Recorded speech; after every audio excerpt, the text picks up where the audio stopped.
Welcome to the CBS Radio Mystery Theater Archives, the only YouTube channel which has the original classic episodes of the CBS Radio Mystery Theater in order with no ads.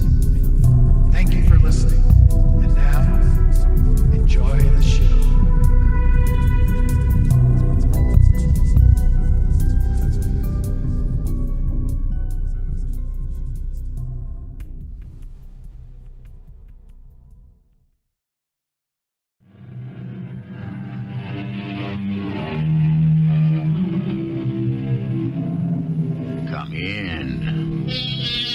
Welcome. I'm E.G. Marshall. Look not upon the wine when it is red in the cup. The good book tells us, it biteth like a serpent, it stingeth like an adder. But when it glows that fiery red and bites and stings like a rattlesnake, that's when it bubbles the blood and fires the brain. That's the time, the only time it's worth looking at. But it's hard, so hard to do the right thing. And it's such a small word, such a tiny word. It only has 2 letters. Why is it so hard to say no? I'm guilty. I say you're innocent. I wanted to kill him. That's unimportant. The gun. Yes. My fingerprints are on the gun. I still say you're innocent. Why? Because I want to believe it.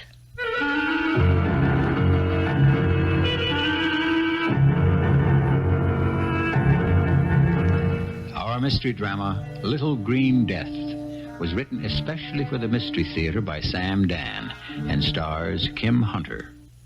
It is sponsored in part by Buick Motor Division and Contact, the 12-hour cold capsule. I'll be back shortly with Act 1. At a place in Russia called Borodino, Napoleon won a battle but lost a war. Now, why should we be concerned? This is, after all, the Mystery Theater, not the History Theater. You see, at the Battle of Borodino, Napoleon was not his usual alert, brilliant self. He was tired. It was an effort to think, to act. Why? Because he had a cold. And why did he have a cold? Because his feet were wet. And why? Because his orderly was drunk the night before and had neglected to make sure that the emperor would have a pair of dry boots. And so the history of the world was changed. We don't even know that orderly's name. But let us consider some other workings of blind chance. Oh, my head. You looking at me for sympathy? Please don't shout. I'm only whispering. This time, I swear I'll stay on the wagon. Till you fall off again. Look, I got it down to once a year. Once too many. Where did you go last night? Oh, boy, do I know. Well, what did you do? Do I remember? All year, you hardly touch a drop. I know. And then one night, for some reason, for no reason you ever want to talk about, you just get blind, staggering drunk. Now, why? If I could answer that. If only I could answer that. Are you going to work today? Oh, sure. Big sale. Got to open the store early. Elmer, look, about the note. Yeah, well, that's why I thought we'd have the sale.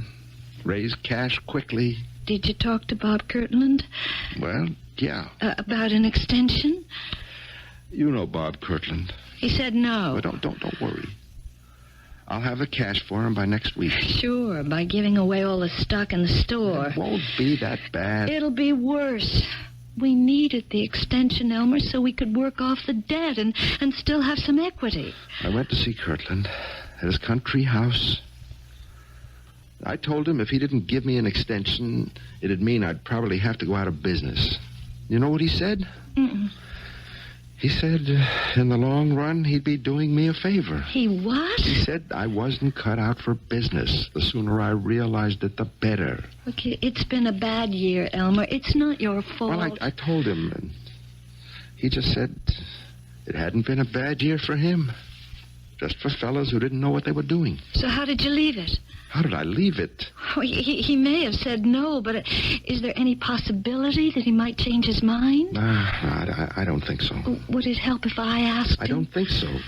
Bob Kirtland is a man who's completely devoid of sentiment. Oh, don't say that. And furthermore, he has it in for me personally. Now, that's where you're wrong. Bob Kirtland never gets personal about business. Yeah, well, I think that's changed. What do you mean? I got a little personal about Bob Kirtland last night. Elmer. I couldn't help it. I saw all those years of hard work and every dollar we have in the world going down the drain, and And what? Well, I guess I told him off. Oh. I called him a vulture. A vulture? And then I stopped off at Sid's, had a drink. Mm-hmm. And then another drink. I see. That's all I remember. Really, I'm sorry, Lucy. I'm really, really sorry. All right, well, you are going to pick up the phone and call Bob Kirtland, and you are going to apologize. Now, wait just a minute. It has to be done. Not after what I said to him. Especially after what you said to him.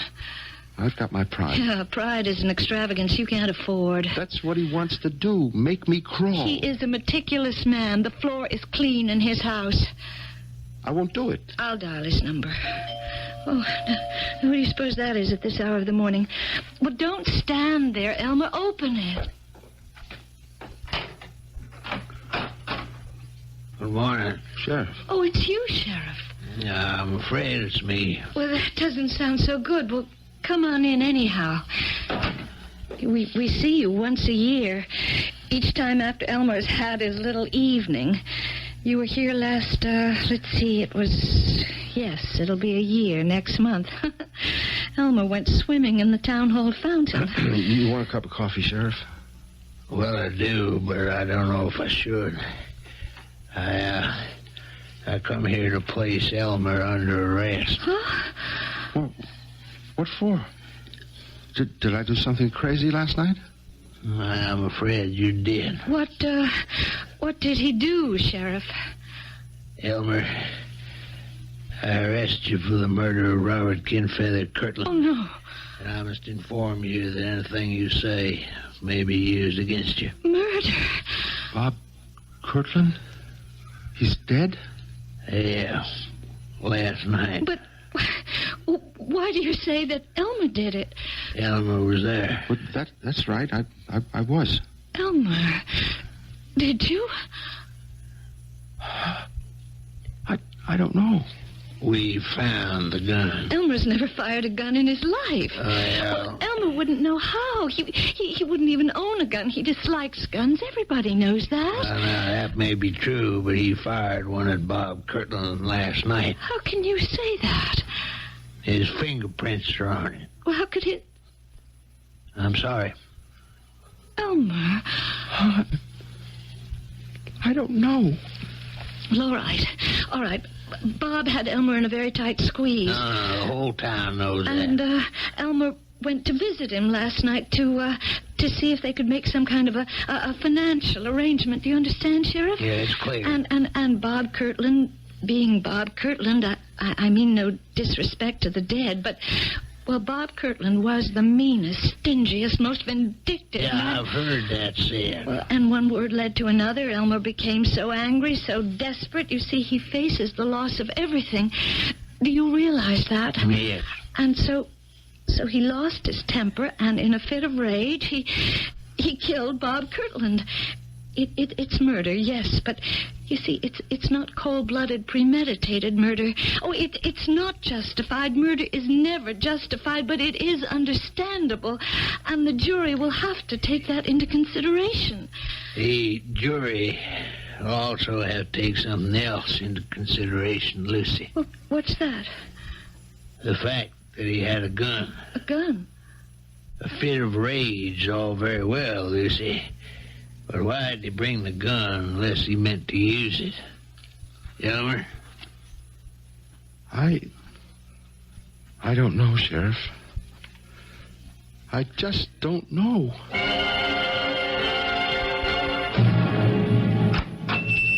Lucy! Well, I didn't think you'd be in the store today. I can't afford not to be in the store, Phil.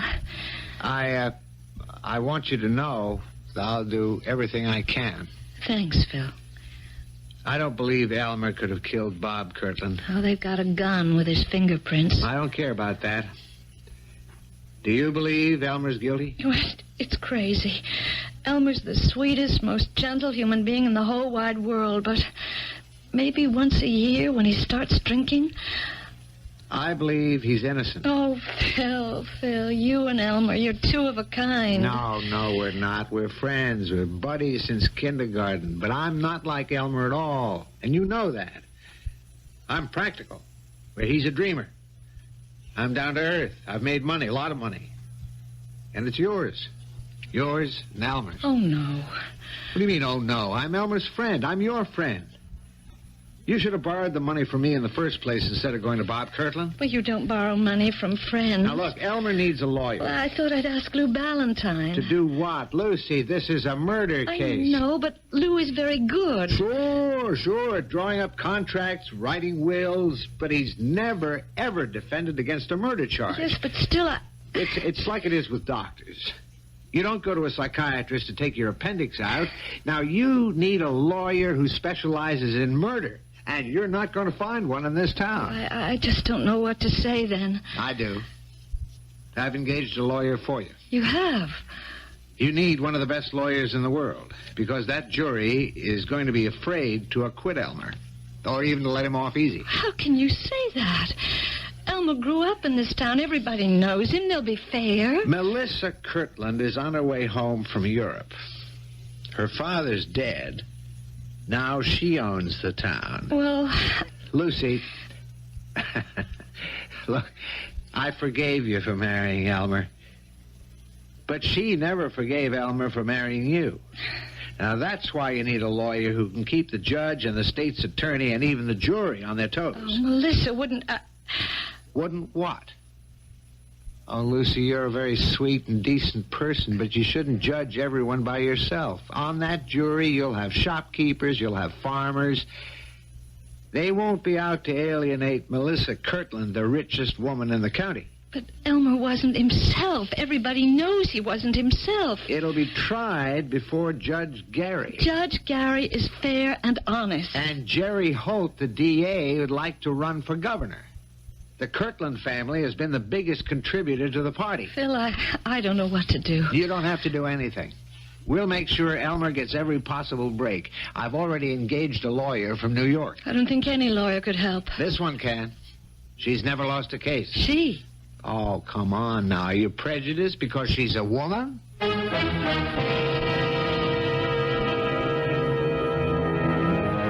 Interesting question.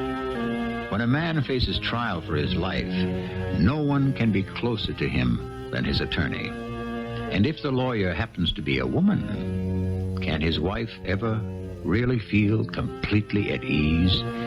Especially if he's acquitted. It means that the most important thing in his life will have been done for him by another woman. I just bring this up as a bonus. I'll return shortly with Act 2. The hand, they say, is quicker than the eye. But what, then, is quicker than either? Why, the mind, of course. Mind, eye, and hand, they were designed to work in unison and harmony as a team. But what happens when they seem to be working at cross purposes? Well, obviously, we're in for a great many differences of opinion. Lucy, this is Miss Adelaide Gordon. How do you do? Miss Gordon, Mrs. Baker, Elmer's wife. Tell me, Mrs. Baker, is your husband innocent? Well, how would I know that? I think a woman knows. Well, according to all the evidence... We're not concerned with the evidence. Well, how can you, a lawyer, not be concerned with the evidence? You think a jury makes up its mind on the basis of evidence? I would assume so. No, a jury is made up of human beings. Human beings do not make personal decisions on the basis of facts. I'm not a big city lawyer, but I would venture to disagree. Would you? Well, I think people are more intelligent than they're given credit for. Permit me, Mrs. Baker. About 12 years ago, you were the most popular girl in this town. You could have had your pick of practically all the attractive and eligible young men. Well, I wasn't that popular. You chose Elmer Baker, who had no money and very poor prospects. I was in love with Elmer. My point exactly. The most important decision you ever made in your life had nothing to do with facts, evidence, or logic. Well, you're not alone. People don't change the habits of a lifetime just because they happen to be sitting on a jury. They'll believe what they want to believe. but in a court of law, the evidence... A person sitting on that jury doesn't know what to believe. Maybe he wants to believe Elmer is innocent. But he looks at you. You're his wife. He has to see that belief on your face. Suppose he doesn't. Look, there's proof Elmer's guilty. He was there. His fingerprints are on the gun. The best thing for him to do is to admit it and just throw himself on the mercy of the court. He'll be put away for life. Is that what you want? No. You have no right to say that to me. I'm just telling you how I feel. Your feelings are of no importance. Elmer is my client. He becomes the most important person in the world to me. I don't think that Phil did a wise thing in engaging you. You don't? This is a small town. You have a brilliant reputation. People will resent your presence here. They'll feel you're the big city expert here to show up the local talent. Look, let's straighten it out, Mrs. Baker. You wouldn't feel this way if I were a man. You're jealous of me. That is the most ridiculous thing He's in desperate trouble. You want to be the one to save him. I have no interest in your husband as a man. I'm considered one of the top 10 trial lawyers in the country. But I won't force myself into this case. I could be on the next plane out of here. Now, wait a minute, Miss Gordon. You agreed to take the case. Mrs. Baker can lose it for me. Let the jury see the doubt and indecision on her face, and we don't have a chance. But we don't have a chance anyhow. The gun, the fingerprints. Believe he's innocent, Mrs. Baker. Phil Hastings here believes it. Do you, Phil? Do you really? Yes. That's why I accepted the assignment. Because Mr. Hastings is sincerely convinced of your husband's innocence. Mrs. Baker, you know Elmer better than anyone. In your heart. Now forget the gun and the fingerprints and the motive and the opportunity. Do you believe Elmer could commit murder? No. Believe that when you sit in the courtroom. If Bob Kirtland put the squeeze on many people in this town, there could be others with a motive to kill him. Is that true, Mr. Hastings? Oh, yes. Let's see if we could trace Elmer's movements. He left home at about what time, Mrs. Baker? Oh, just about 4. And he headed out toward the Kirtland place. How long would it take him to get there? About half an hour. No one was at the house except Mr. Kirtland. Now, the next thing we hear about Elmer comes from you, Mr. Hastings. Yes. About 11:30, I got a call from Sid Bellows. He owns a bar. He said I ought to come down and keep an eye on Elmer. And I went down there. Elmer was pretty far gone. I couldn't reason with him in that state, so I stayed with him till he passed out. Then I took him home. And what time was that? What time was that, Lucy? Midnight? Mm-hmm. Midnight, exactly. I know, because there was a show on the air that had just gone off. And then what? I managed to get him to bed. He slept through the night till 7 in the morning when he had to get up to go to work. He left the house at 4 in the afternoon. At 4:30, he arrived at the Kirtland house. Well, what time did he show up at the tavern? A little after 5. Sid'll confirm that. How long would it take to get from the Kirtland house to Sid's tavern? Maybe a half hour. Then he only spent a few minutes with Bob Kirtland. The coroner places the time of death somewhere around 4:30. Oh, I don't know. It just gets worse and worse. Look, no matter how bad it sounds, Lucy, you just keep believing. I'll try.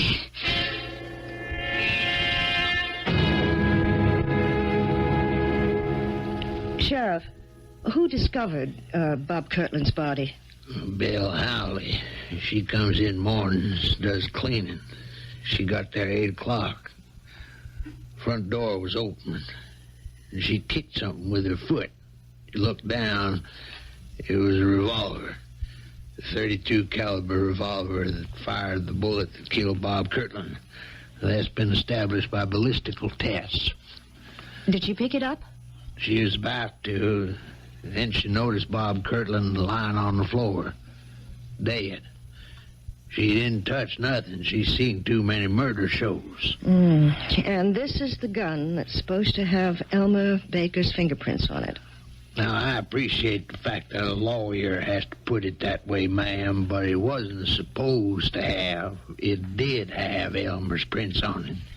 How did you find that out so quickly? Well, we knew Elmer'd gone to see him, so we just did a routine check. We got his prints at the city hall, Elmer's volunteer fireman. I must say, ma'am, I never seen a murder case where there's so much evidence against a man. How many murder cases have you seen, Sheriff? Ma'am, I must admit, there you got me. I would like to see Elmer now, please. I've heard of you. You mean you're going to defend me? Yes. But you must cost a fortune. I don't come cheaply. Well, I could never afford to pay you. My fee is being taken care of. By whom? You have a good friend. Phil. I won't let him. He's already done it. Let's talk about important things.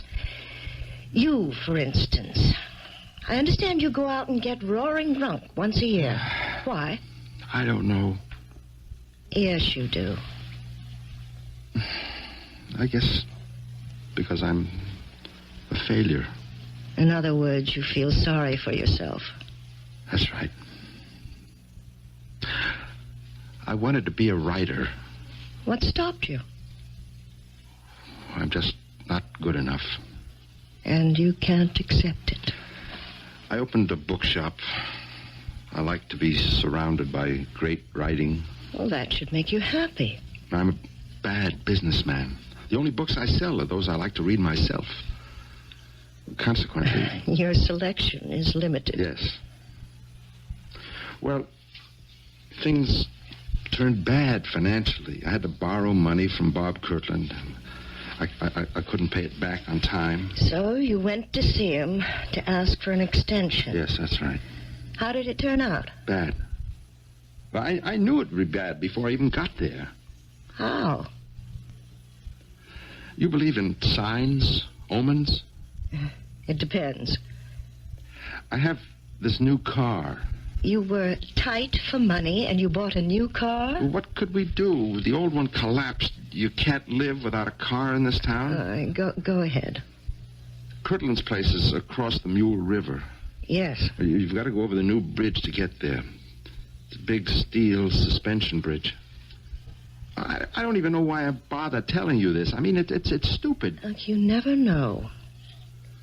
Well, they were painting it. They had a crew spraying this green paint on the bridge. Those fellas are supposed to be careful, but I got some paint on the grill of the car. Paint? Well, it wasn't much. It was just a couple of drops. But it was just my luck. I knew then things would go badly. And they did. I asked Bob for some more time. He said no. Well, we had some words, and I left. Just to go out and tie one on. Did you kill him? I don't know. You were sober at the time, weren't you? Well, I don't know about that either. You see, even to go and talk to Bob Kirtland took more nerve than I've got when I'm sober. So I bought a bottle, and I kept fortifying myself on the way there. As I remember, that was the text of Bob's sermon to me. Did you kill him? I must have. That's not an answer we can work with. Did you kill him? I don't know. Look, I can't stand the thought of killing. That's how I've been all my life. I'm absolutely unable to take another human life. And yet... Yes? Well, there's there's the gun. How can we explain my fingerprints on that gun? At this point, we can't. Let's forget it for now. You say you were unable to take a human life. Yes, I'd sooner die. But Yes? the gun... What about the gun? Well, that's it. I can't explain that gun. What was I doing with a gun? Now, wait. Did you have a gun when you went to see Kirtland? I don't see how. But I remember a gun. You remember a gun? Yes. You remember seeing a gun, carrying a gun, firing a gun? I just remember holding a gun. There was a gun in my hand. When? That day, that night. It's gone from me. I can't really remember what happened. All right, maybe I don't want to remember. What's the difference? The fact is... everything's gone from my memory except that gun. I remember holding a gun.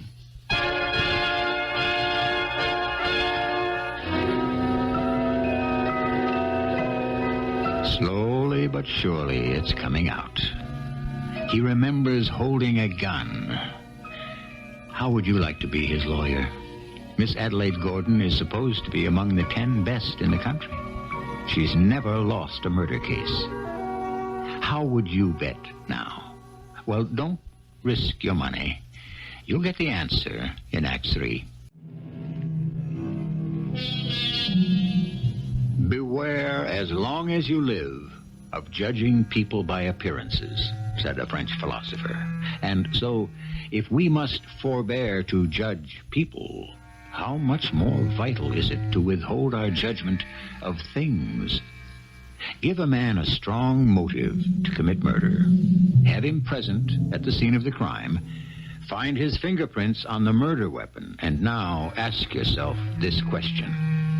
Would you rather be the attorney for the defense or the prosecution? You remember a gun? Yes, I remember a gun. A revolver. What do you remember about it? Nothing. I just remember a revolver. I was holding a revolver in my hand. Why? I don't know. And you fired it? I don't know. Where did you get it? I don't like to keep saying I don't know, but... You have to help me. I have to start with something. But everyone says... Forget what everyone says. Ask yourself, is it possible for you to kill? But how did my fingerprints get on that gun? Let me worry about that. Let you worry? If you killed him, then that would account for the fingerprints.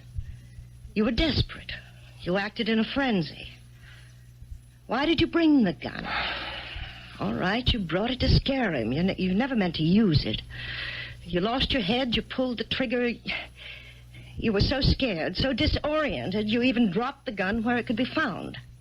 Well, then maybe that's what I did. I must know for sure. If you're convinced you didn't do it, then I'll believe you didn't do it.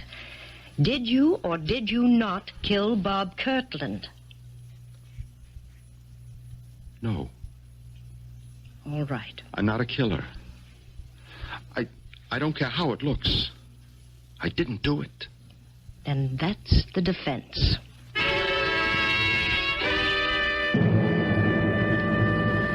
Phil, we have to talk to her. I'm frightened. She isn't doing anything. Now, maybe it looks that way, but you But don't... what? Look, she's supposed to be this big, high-powered lawyer, but she just sits there and nothing happens. The district attorney makes all the points. If I were on that jury... Lucy, it's possible there are legal issues that she's trying to get certain irregularities reversed by a higher court. What irregularities? Well, I don't know. I'm not a lawyer. Is she a lawyer? At least Lou Ballantyne is well-liked in this town. What can we do? Talk to her. Maybe she can change Elmer's plea. I mean, this way, he's sure to be convicted.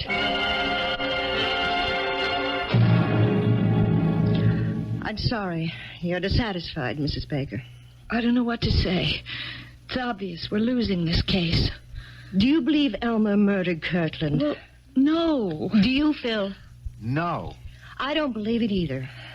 How can I change our defense? It's the truth. Well, why can't we just say that Elmer was seized by a fit of temporary madness, and that's why he killed Bob Kirtland? You'd be asking me to base our defense on a lie. Please, Miss Gordon, I don't know what to think, what to believe. I only know that this way we are just losing. Can you give us some assurance that your line of defense will be successful, Miss Gordon? I'm a lawyer. I go with what I believe is the truth. I believe Elmer is innocent, and I have to go down the line with it.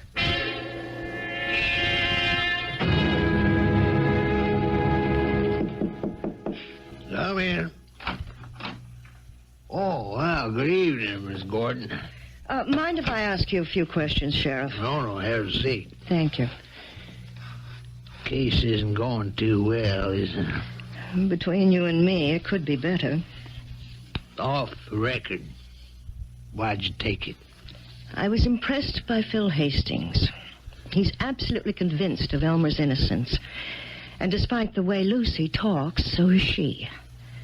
And when you look into Elmer's eyes, you know he's not a killer. None of that seems to be going over with the jury. Well, this jury's different. That's the truth. They can't afford to acquit against the evidence. I know about Melissa Kirtland and her influence. And she hates Elmer. That's understandable. She thinks he killed her father. No, she hated her father. Just 12 years ago, she was crazy about Elmer. That's funny. The richest girl in town falling for the poorest boy. She made no secret of it. She was out to get him. But he turned her down. And she never did forgive him. He could have married Melissa Kirtland. And instead, he married Lucy. Lucy was going steady. Well, we thought it was steady with Phil Hastings. Phil took it hard. He got into a pretty bad fist fight. I know, I had to break it up. I guess Phil's more of a man than most folks ever give him credit for. He made up with Elmer. They're the best of friends. I see. He must have gone into hock to hire you, even though he knew it had to be for a lost cause. Why do you say it's a lost cause? Well, you're just the wrong lawyer. Well, now, no offense, now, nothing personal. It's just the way it is.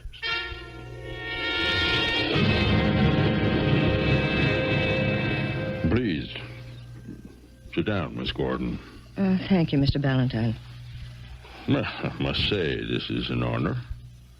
The Adelaide Gordon visiting an old country lawyer like myself. You're much too modest, Mr. Ballantyne. The fact is, I've come for a consultation. Have you been following the trial? Yes. We've never had anything like it in town. You're aware of my line of defense. Yes. What line would you have used? Same one. I would have insisted on Elmer's innocence, just as you are. Why? For the same reason. I believe in it.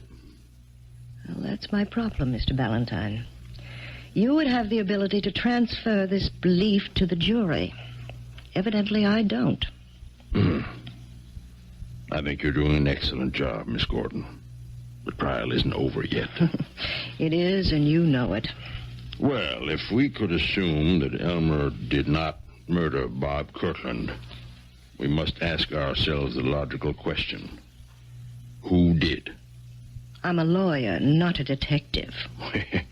Sometimes there's little difference. You might ask yourself a question. Instead of trying to find out who else may have wanted to kill Bob Kirtland, who might have wanted to kill Elmer Baker? Kill Elmer? Well, sending him to jail for 20 years, or life, amounts to the same thing. Yes, I see what you mean. Who would want to kill Elmer?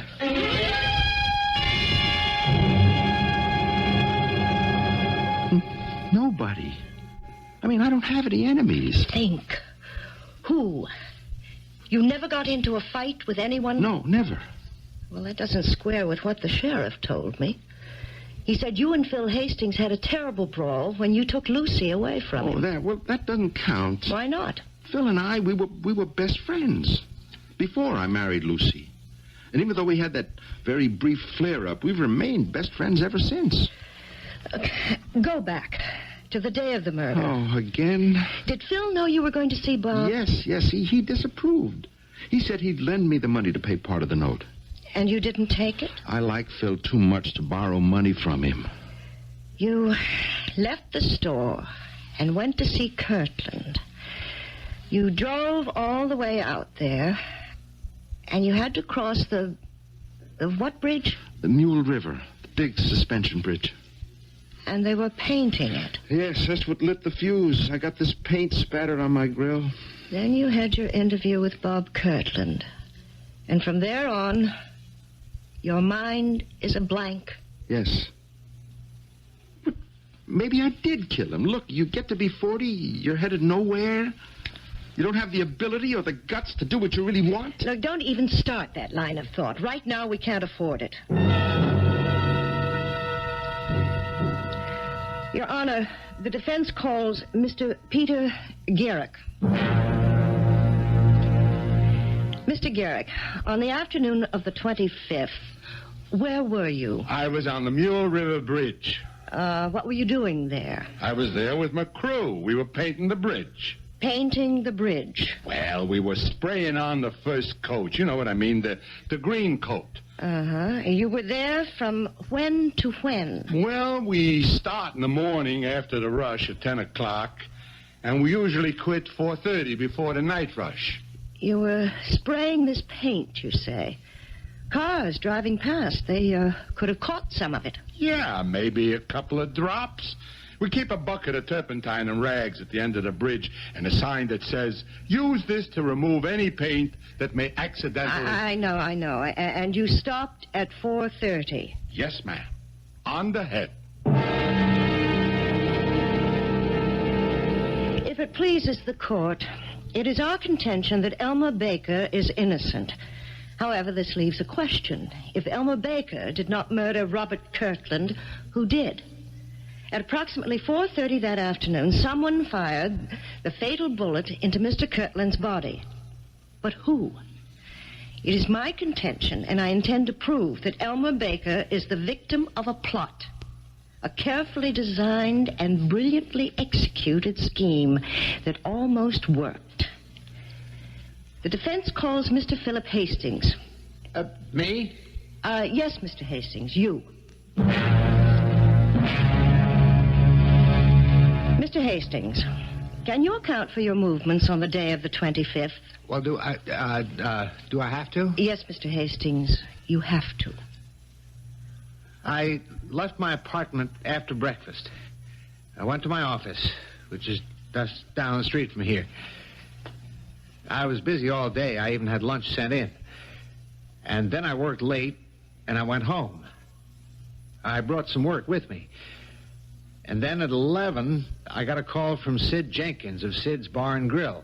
He said Elmer was getting a bit hard to handle. So I went there, and I calmed him down and took him home. At no time, then, during the 25th, did you visit the home of Mr. Bob Kirtland? Why would I want to? Please answer. Of course not. Then, on the 25th, you had no occasion to cross the Mule River Bridge. Well, certainly not. I say you did. What? I say you killed Bob Kirtland. What? Counselor, are you charging Mr. Hastings with murder? I am, Your Honor. On what evidence? Some years ago, Elmer Baker took Lucy away from Phil Hastings. And that's why Mr. Hastings murdered Bob Kirtland? Yes, Your Honor. To make it look as if Elmer did it. Phil never forgave Elmer, and he bided his time. Oh, that's a lie. I would appreciate some facts, Counselor. Phil Hastings saw a sudden opportunity to be rid of Elmer Baker. With Elmer in jail and out of Lucy's life, Phil could once again woo her and this time win her. But he had to maintain the appearance of great friendship. So he followed Elmer to Kirtland's house. When he saw Elmer leave, he went inside, shot Bob Kirtland. It's a lie! Your Honor, I shall present the proof in just a moment.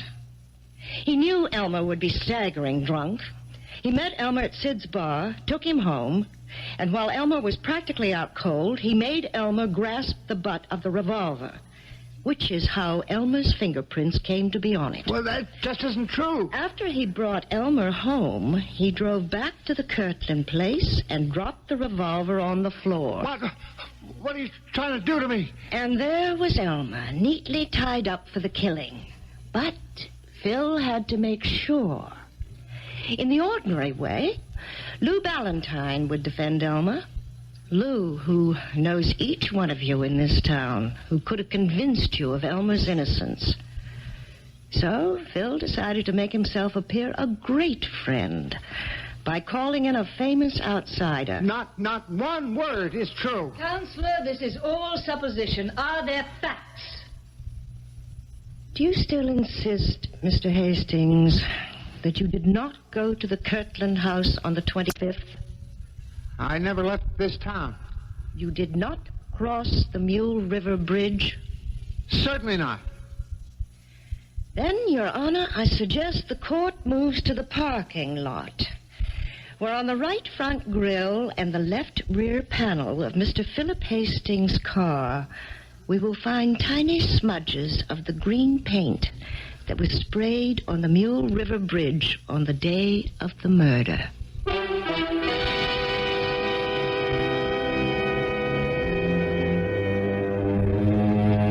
And they did. They found the tiny incriminating stains of paint exactly where she said they would. You've heard the saying, for want of a nail. Well, here Philip Hastings might lament, for the want of a few drops of turpentine. I shall return shortly. Belief. They say it moves mountains, but they don't say which way. Well, you can move them any way you wish in the face of an opposition. You can do great things, provided you make sure all the little details are taken care of. If you want to commit a murder, make sure you don't leave some little insignificant, tiny, loose end dangling. It can lengthen into a noose. On second thought, don't do it. Our cast included Kim Hunter, Bob Dryden, Carol Teitel, and Nat Polen. The entire production was under the direction of Hyman Brown. Radio Mystery Theater was sponsored in part by General Electric Citizen Band radios and True Value hardware stores. This is E.G. Marshall inviting you to return to our Mystery Theater for another adventure in the macabre. Until next time, pleasant dreams.